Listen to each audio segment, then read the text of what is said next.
In this wildflower field in Aurora, workers are buzzing with excitement. So cute. And so are the bees.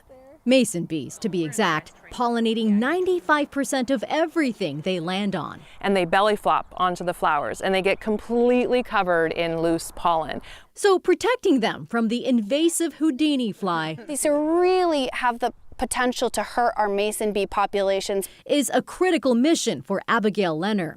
She's here from UC Davis studying how mason bees and the parasite interact. Native to Europe, the Houdini fly showed up in Seattle 8 years ago and has quickly spread along the West Coast and beyond. You know, they look like a tiny little fruit fly flying around your bee hotel. Leonner says mason bees nest in hollowed reeds or stems where they collect pollen for their young. Now the Houdini fly, it's a very aggressive parasite. It sits and waits at the nest entrance for that mason bee female to go out and collect pollen and nectar, and then it sneaks in and lays its eggs on the pollen that the bee left for her larvae. Right now, Leonner says Houdini flies are impacting 1 out of every 3 mason bees.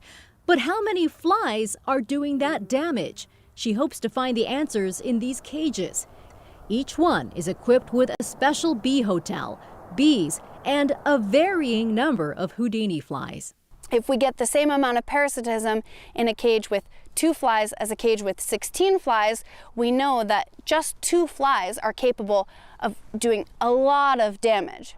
The OSU Extension Office planted this Phacelia last fall. It's native to the West Coast, and mason bees love it.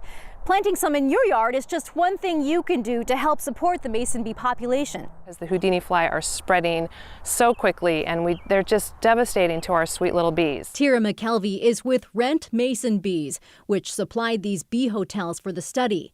They're different than those you might find in a hardware store made from bamboo and drilled wood, which McKelvey cautions against using. And you have to be able to open everything up and clean in the fall. And so when you see these cute little bee hotels, please don't get them. They're going to be harmful. They'll be predator habitats if you're not managing and taking care of them. Taking care of the pollinators that are taking care of us.